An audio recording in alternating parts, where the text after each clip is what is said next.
Welcome to And Another Thing About Tartan. And tonight we welcome Linda Frazier all the way from Tallahassee in Florida to tell us her story.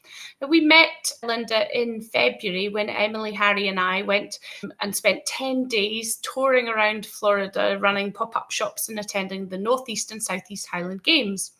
And Linda is former president of the St. Andrew Society of Tallahassee and creator of chocolate haggis and many other amazing events. Welcome, Linda, and thank you for joining us this evening. Well, it's evening for us, but afternoon for you. So how's things? Good afternoon from us. Thank you. So we loved our trip to Florida, and I'd never been before, and we had a great time touring the state. And Harry was with us, my son, and he can't wait to come back. So tell us then, have you always been in Tallahassee, or how did you come to be there?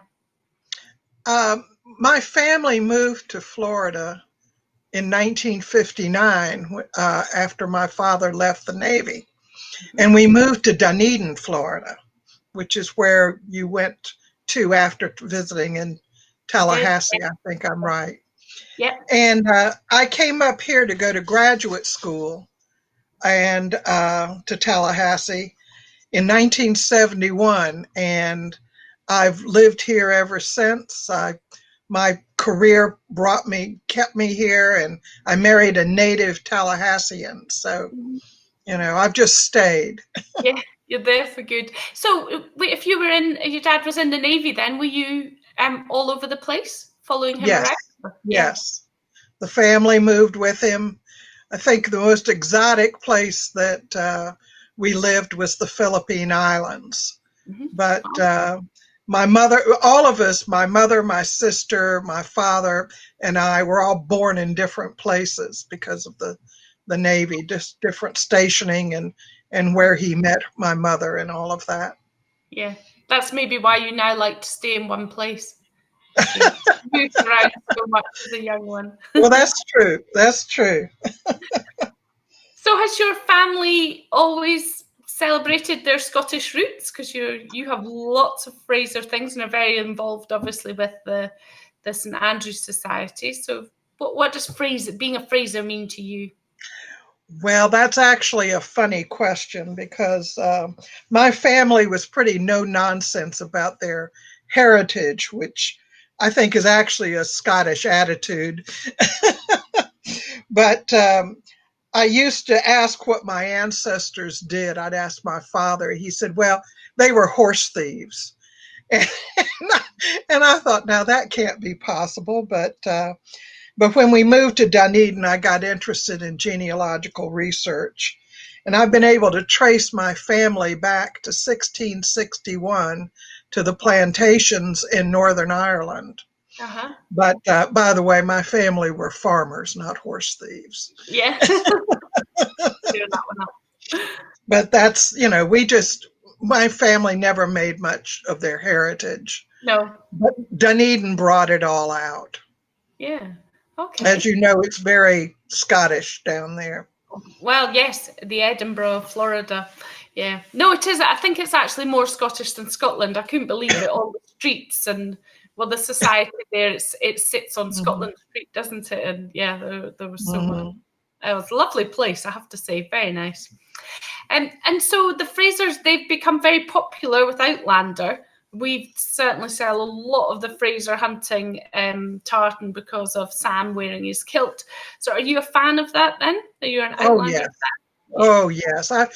I read the books when they first came out. I didn't know about them until a friend mentioned them to me. And then I started reading them, and then I waited eagerly for each installment. And so, yes, I've become a big fan. I love a man in a kilt anyway, and Sam is wonderful in his kilt. But, I must say I also enjoy other things that are Scottish. I like Scottish movies, too. I'm even a fan of Train Spotting and The Angel's Share and the modern stuff. And last night I even watched Carlyle's The Legend of Barney Thompson, which is a very strange movie. Let me Yes. tell you. I thought I was going to see the Sweeney Todd story, but it ended up being different.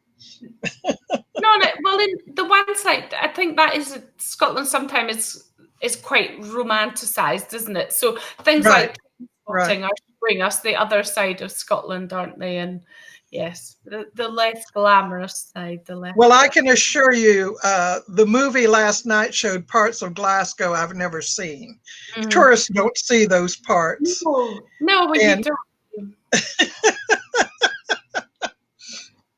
Maybe that's a good thing.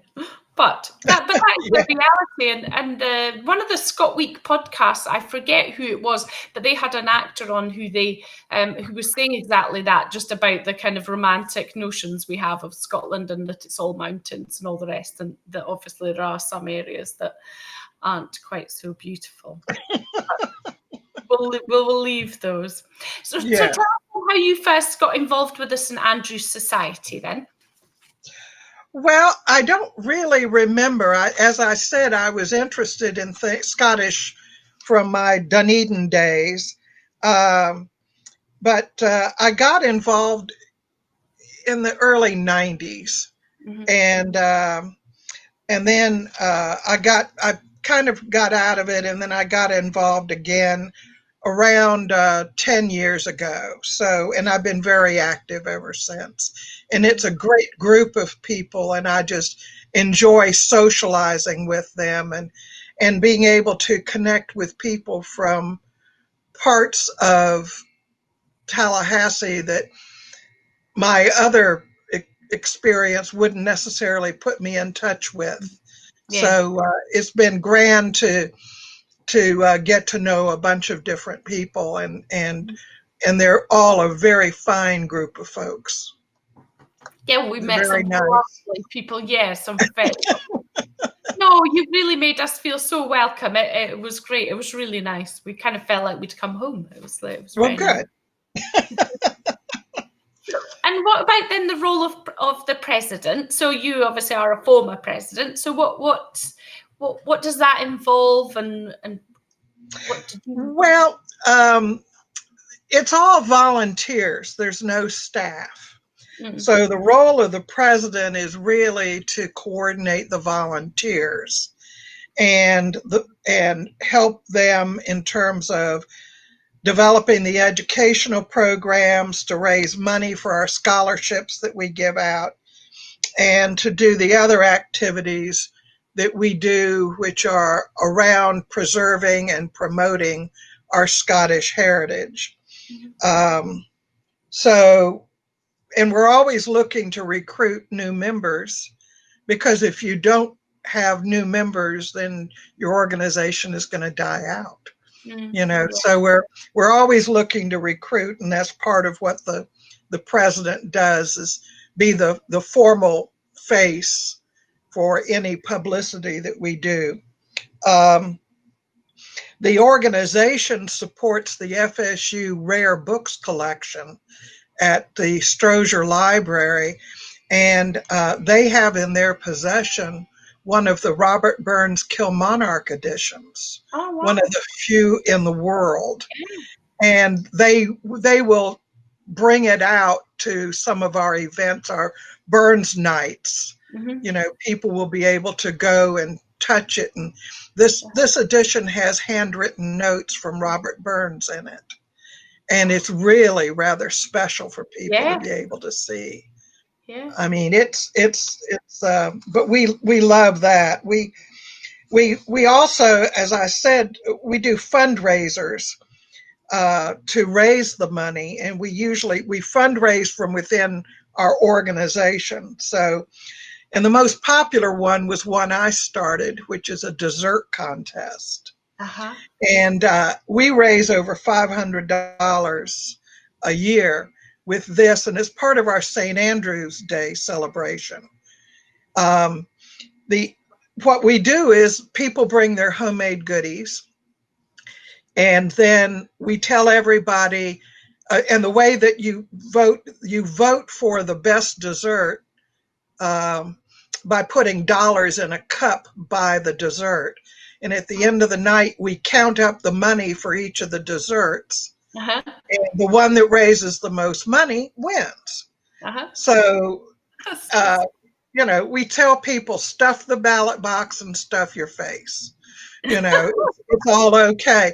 And I also suggest to prudent spouses that they might want to really pony up on some money so their spouse's dessert wins. So anyway, it's really a lot of fun. Yeah. It's really a lot of fun. And your desserts don't have to be Scottish then, they can be anything. No, they don't have to be Scottish. It does help if they've got liquor in them, I will tell you that. And I've been known to make many whiskey desserts, and they win. Uh-huh. Very good.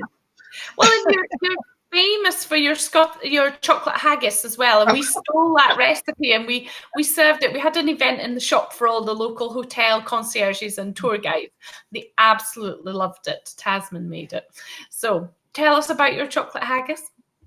Well, actually, it was a recipe I got off of the internet, and I tweaked it a little bit, and I thought, well, this is just grand. I mean, it's basically like tiffin. Yeah. It's more or less the same thing. So it was one that I put in, and I think how you got it was I sent you a copy of our newsletter, and it was the recipe that was in there, right? And I had recommended it for people as an easy thing that was fun to do and very Scottish. So that was I think how you got it.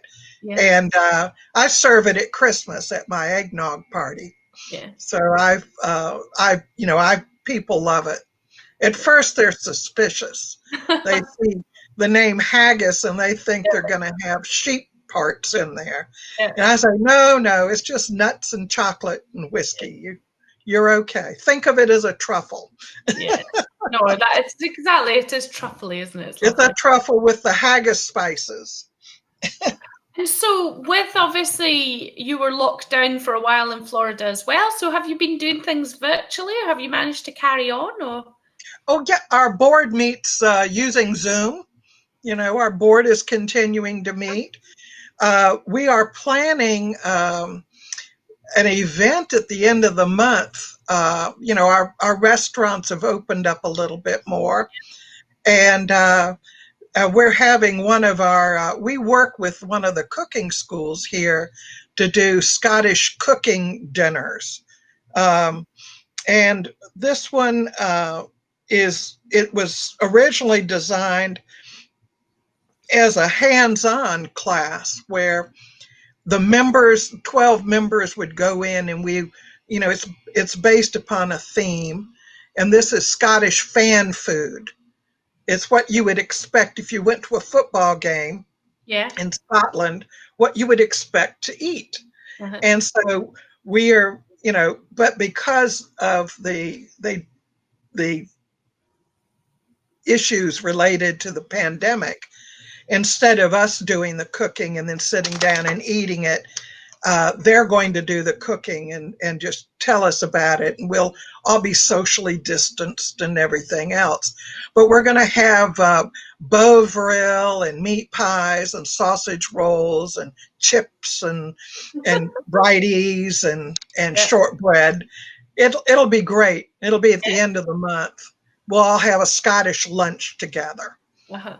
I love that idea. It's great. So is that what you call your, because I was reading about covered dish suppers and culinary ceilidhs, and we have twice a year we do educational programs. We do covered dish suppers, and we have educational programs. Like the last one we had was on the geology of Loch Ness, and it was called Lochs and Legends. And it was all about the geology and about the legends of Loch Ness and the other lochs, in Scotland. We do 3 galas a year on the calendar, which I don't know if we're going to be able to do them here, but depending upon how much opening up there is. Yeah. We also do the culinary ceilidhs, which is what you mentioned. That's the more formal dinner that we have with the cooking school. And I work with them on designing menus because Scottish food is not something generally taught in the culinary programs in America. I know you're surprised at that, but they have found that Scottish food is fantastic, and especially I bring back recipes and design these with them. Um, the next one that we're doing is in October. We're doing regions of Scotland now, and we'll highlight dishes that were created in Scotland in that region, or in or maybe food techniques or food products that come from that area. And this time we're doing the Hebrides. So we'll have some smoked fish, and we will have glister pudding, which I understand was created on the Isle of Skye. So that will be our dessert. Yeah. So that, that's kind of fun. People love those. Yeah. We always tell them out. Oh, it is. It's absolutely a fantastic evening. And we always include, people get the recipes, and then they also get, I do a 1-page summary of, with a small map and something about the history and something about the food and something about the clans you're going to find in that particular area. So people, just really, it's an educational program for our members. So that's the kind of thing that we do. Plus we do kirkings, and one of the other fun things we do, if we're going to be able to do it again, is on Tartan Day, which we have. That's a holiday in this country, April 6th. And it's to celebrate our Scottish heritage. And we have a Bonnie Knees contest. And that is always good for a laugh, for people. And we have these chaperone blindfolded women that go around and fondle the contestants' knees. And then they decide which is the bonniest. Wow. And it can be for, and we do a running commentary and, make it into a big joke. And it's a lot of belly laughs to watch the contest, and everybody has a big time watching it. But we have, and on Burns Night, traditionally, we've done, we've had the FSU Music School coming in, and they do all Burns music. And we might have a Celtic harpist, we might have, soloists,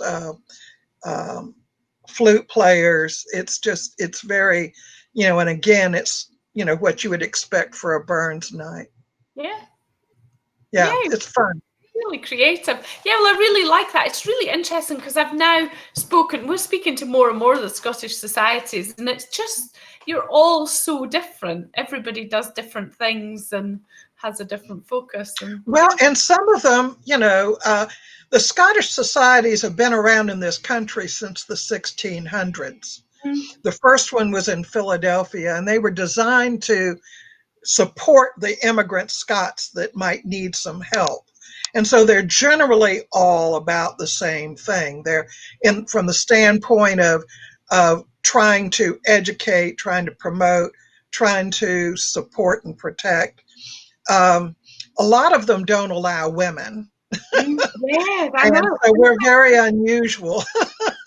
We have women, and and I know that some Burns nights, it's all men. Yeah. And we have, of course, it's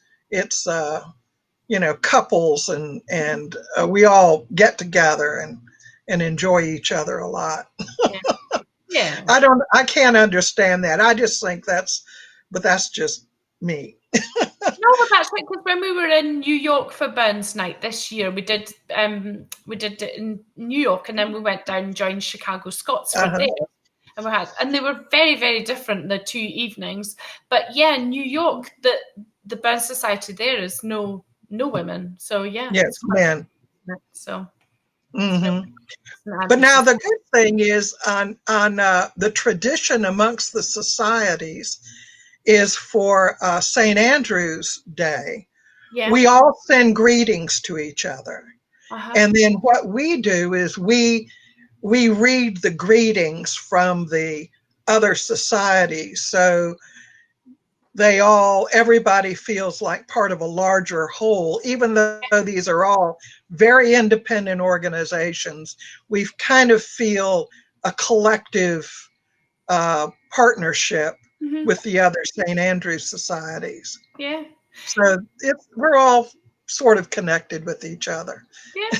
No, it's great. And that just doesn't, it's just not strong like that over here. You definitely celebrate that a lot more.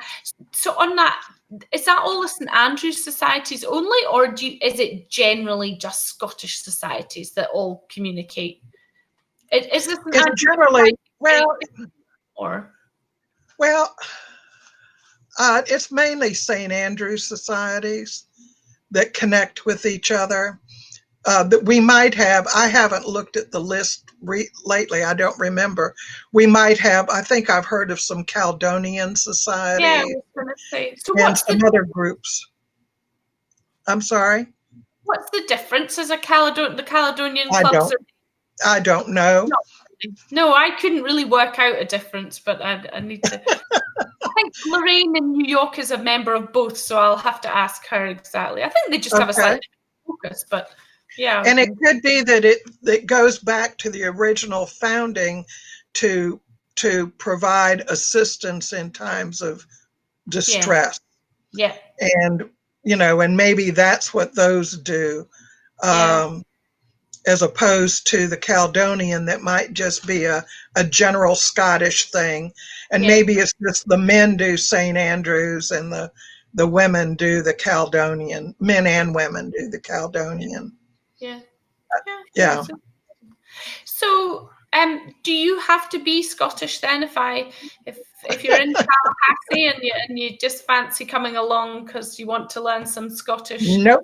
No, no, not at all. You don't have to be Scottish at all. You just apparently, obviously, you have to be interested in Scottish things. That helps. But we've had a number of members that have not been Scottish, and when they get their kilts, they might get a Florida tartan kilt or a marine tartan kilt Yeah. or anything like that. Or and as I always tell them, there's no tartan police. If you want to wear any tartan in the world, just start wearing it. You don't have to have a family connection to wear a tartan. And there's a lot of regional tartans, as you know. Isle of Skye is beautiful, Scotland Forever, Scottish National. There's all kinds of there's some really pretty Edinburgh. And then these latest tartans that they've come out that are Scottish heritage tartans Yeah. that I saw have just come out on the market. And, those are very pretty.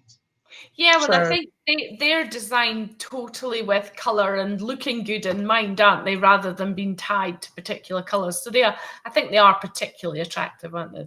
There's some lovely ones. I'm yes. wearing this is a Patriot Modern, so it's not linked to any clan. It's just one of the newer ones. So Mm-hmm. I quite liked it. So I just thought I would have a jacket in Well, that. I'm very lucky because I like the Frazier tartan a Yeah. So lot. do you ever stray off Fraser then, or? Well, rarely. Now, my husband is a Stewart, so technically I could wear some Stewart. Yeah. But in terms of, as I say, there's nobody's going to stop me from wearing any of it. But there are so many Frazier tartans. Yes, you're very spoiled. The only problem with the Frazier tartans is there's some of them that have colorways that are so beautiful, like Buchanan and some of these others that have some oranges and yellows. And so Frazier is, as you know, it's green and blue and red. And, there's some brown thrown in, of course, for the hunting, but I mean, it's a good thing that it makes it easy to accessorize, but for the Frazier. I had an experience. I got on a plane in Glasgow, and I was sitting in a row with this fellow who he was a member of the Tartan army, and he was going to Czechoslovakia for one of the matches. Uh-huh. And I said something to him about his Frazier tartan. He was shocked that I knew that he had a Frazier tartan on. Yeah. And I said, well, I'm a Frazier, so I know my tartan, and he had a Frazier hunting. Uh-huh. And he said, well, I just can't wear that red, the dress. I can't wear that. That's just not me. So, and we laughed. He goes, so I wear the hunting. It's more toned down for my taste. Yeah. But he was just stunned that I knew his tartan, Well, we always test each other if we're ever out anywhere, and we have to do spot the tartan and see who knows what that kilt is. But Oren, who works with us here in the office, he came to us as an apprentice at 16 years old, and he has a phenomenal memory. I mean, hundreds and hundreds of tartans he knows. I know quite a few, and I know my favorites, but he literally, even if it's just a difference of one stripe or two white stripes, he will know then which that means. So well, I had a debate with a woman at one of our events who saw what I was wearing, and it was, of course, Frazier, and she tried to tell me it was Hamilton. Mm-hmm. And I said, oh no. And I was trying to describe to her, now she's Scottish, she was from Ayr, and I suppose I don't have her credentials, because I'm an American, but I said, oh, no, this is not Hamilton tartan. No, it's very different. I suppose there is a Hamilton red, isn't there? It's very different. Yeah. So there's a real trend just now for exploring your heritage and discovering your roots. Do you think is that helping your membership, and do you think that's something that's going to continue? How do you? It does. It's one of those things, as you're trying to recruit members, you have to appeal to the different things that people are interested in. So some people are interested in their heritage. Some people like bagpipes. Some people are just, they get into it through Outlander, and all of a sudden they just, or even Braveheart. Oh my goodness, Braveheart was so big for getting people to, it appealed to so many people, the whole, the independent, the Scot, and just the whole idea of freedom and all that American connection that you kind of have with the philosophy. So yes, we have, and we work with the Church of Latter-day Saints to bring genealogy programs to our members too. So it's one of those things that people are interested in it, and we try to provide it. So yes, that's certainly one of the things that people look for. Yeah, no, I think it's interesting, isn't it? So when were you last in Scotland then? Because you said earlier when I was chatting to you before that you come to Scotland to escape the heat of Florida. So when were you last here? Last year.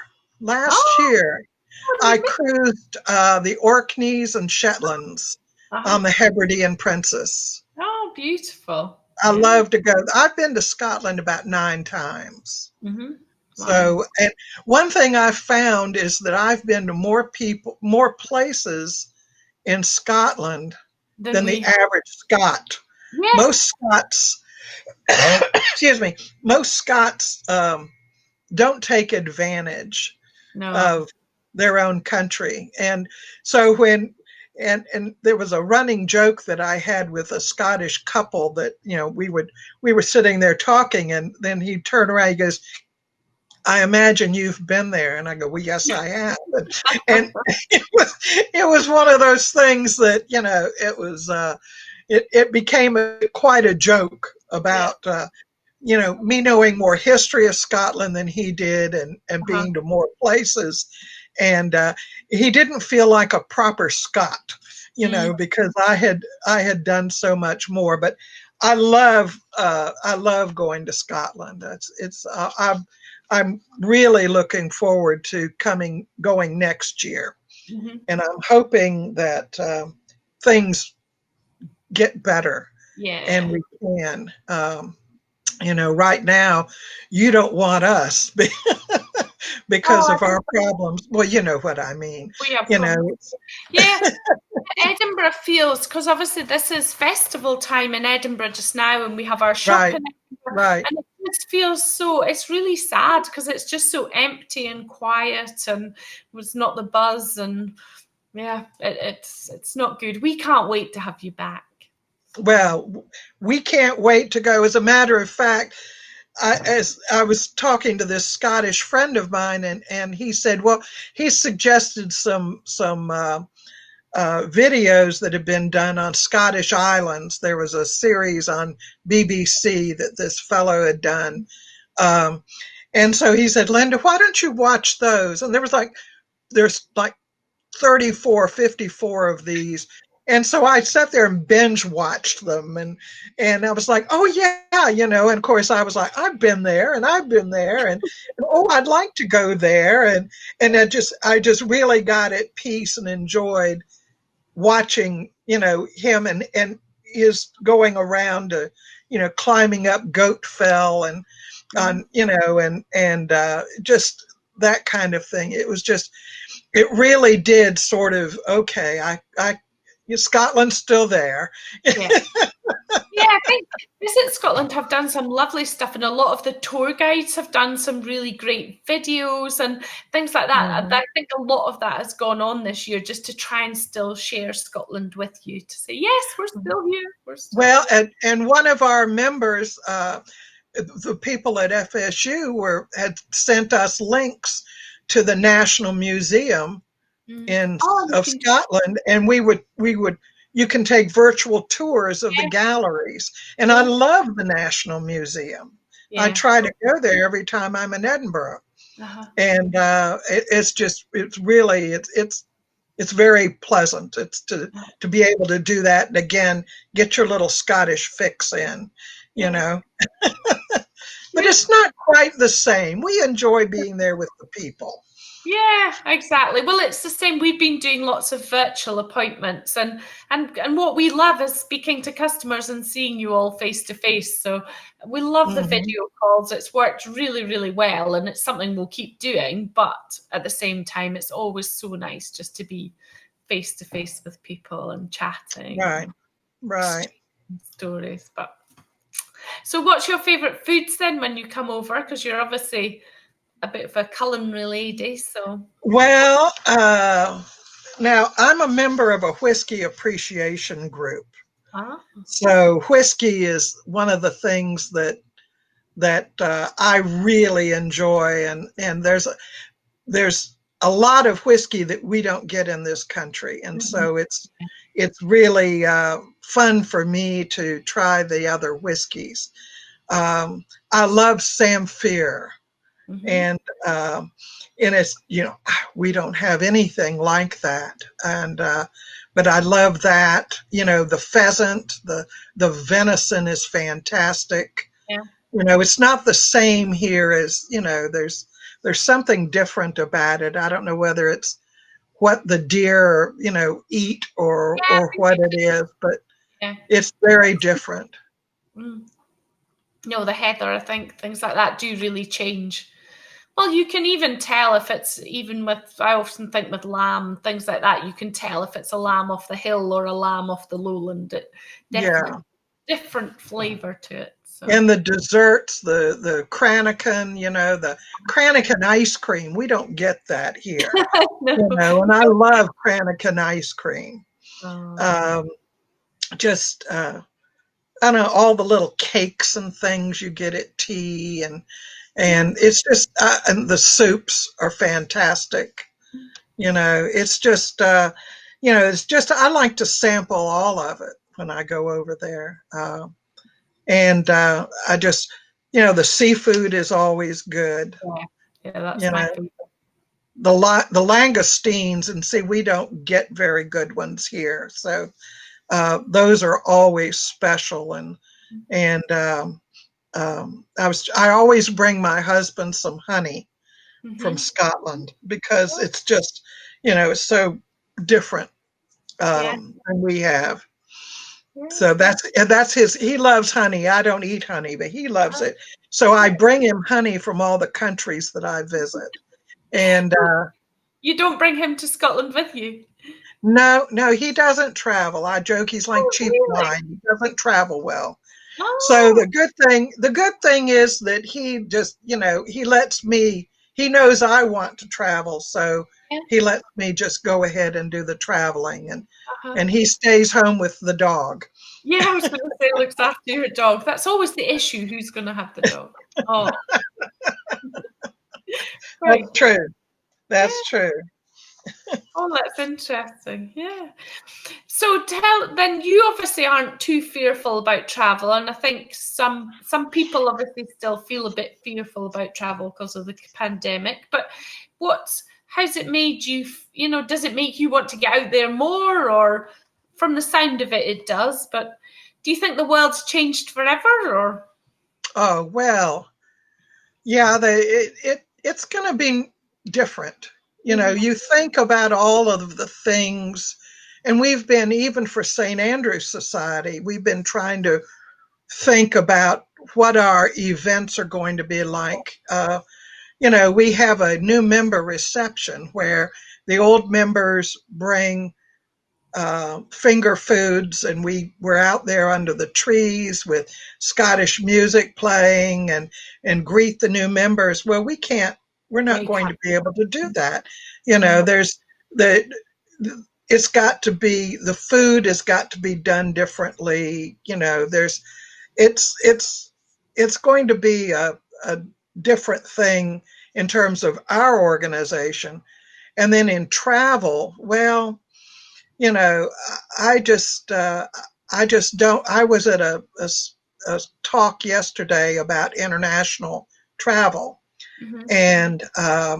and this fellow who was doing it was actually head of one of the National Visitors Bureau promoting the United States, and he was talking about it was going to be, till April or even later next year Mhm. before things would settle down. So I'm probably more willing to travel, but I'm still very cautious Yeah. about what I put myself into and what I'm going to um, have to, how I'm going to take care of myself when Yeah. I travel. So I'm sure it'll settle down. I think we'll just have, new normals. Things are Mhm. going to Yeah. be very different for quite a while, Yeah. so we'll No, just have to you're right. we'll just deal with it, Yeah. whatever comes. Well, we'd hoped, we were kind of toying with, oh, well, maybe we would make the Florida games, the Dunedin games, which are in Hmm. November. But yes, and now I think, well, that's not really going to be sensible. No, that's not a good idea. I wouldn't. Maybe No, Tartan week next year, that'll have to be our new goal. So, right, right, but we're and getting good. So, that's in April, yeah, right? April 6th. So, Around Tartan Day. yes, Mm-hmm. yeah. So they do the parade on the 6th. Well, on the Saturday that's closest to the 6th in New York. So yeah. Mm-hmm. And I think Scott Week are going to do their event the week after down in LA. Because they were going to do theirs in September, but obviously that's not going to happen now. So Right, yeah, right. it could be a very exciting year if things do settle down. So Well, there'll be a lot of pent up demand. Yes. And if people can get comfortable with it, I think they will certainly go exploring. I mean, you find that now people are anxious to kind of get out, and they get out too quickly and not carefully, and then they have to retrench a little bit. And so and this area is not as ravaged as other parts of Florida Yeah. are. We have it, but it's not that Yeah. terrible up here yet. Yeah. So No, we're really lucky because we're so rural where we are here. So it's easy to isolate because there's not many people around us. You don't. I live 5 miles from the nearest shop with a pint of milk. So oh, we call it a food desert. yeah, it is a bit of a food desert. There's no takeaways in this neck of the woods. But that's certainly been a good thing. But next week, our children go back to school next week. So Oh, they've not been there since March. So you've never well, seen there's a big, still kids yeah. go to school. Well, there's a big debate here whether to let them go physically in the classroom or do it virtually. So Yeah. we'll see.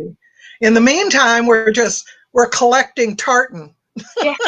Quite right. Quite. Everybody's getting ready for when we can go out and start, uh, being and doing and seeing, Yeah.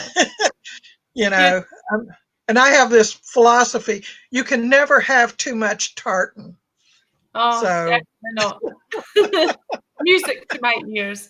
No, oh yeah, I think the thing about tartan is as well, though, isn't it? Once you start to get into it, you discover more and more, and you discover the stories, and then you discover the regional ones and the ones that you love, and then you've been somewhere, so it has more significance. And yeah, I think people come to work for us and they think, yeah, it's just tartan, and then after week one, they're like, no, wow, this is amazing. I'm never going to know all this, and that's part of the great thing I think about working here is you never know all the stories. You always find out new things, and yeah, and everyone right. has their own story. It's like you have your own story about how you ended up where you are, and yeah, And see, I make it a point when I even go to Scotland, I take tartan with me and wear it like in the evening. yeah, And a number of when I interact with Scots, they are delighted that I'm wearing tartan mm,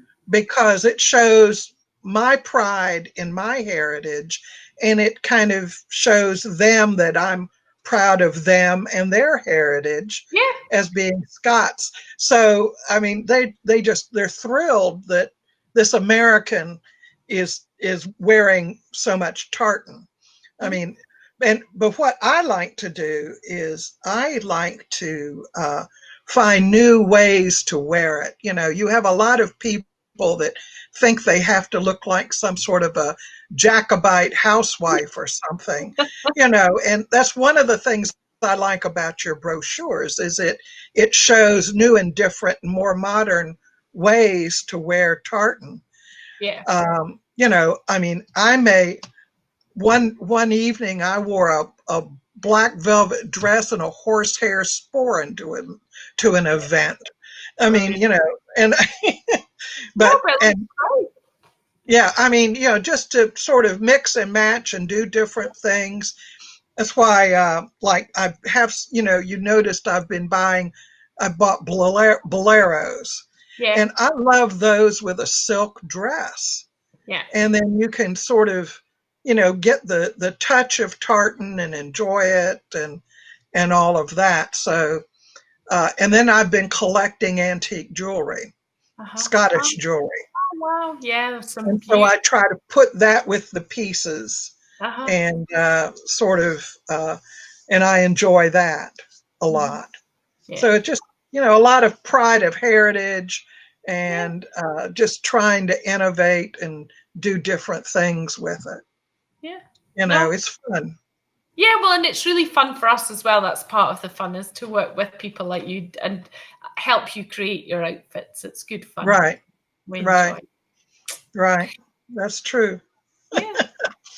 Well, thank you so much for joining me today and sharing Okay. all your insights and stories. I feel quite hungry actually after this with all your, and I'm inspired because we've been doing our Wednesday nights on the sofa, our Facebook Live things on a Wednesday night, and actually your ideas about introducing the food. I think we might have to have a few sessions on food in Scotland.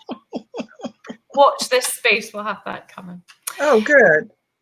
So we wish you all well in Florida, and thank you again for Thank joining you. us. And well, Harry didn't manage to see his alligator while he was in Florida, so we'll definitely have to come back and see I that. promise I will deliver an alligator to Harry.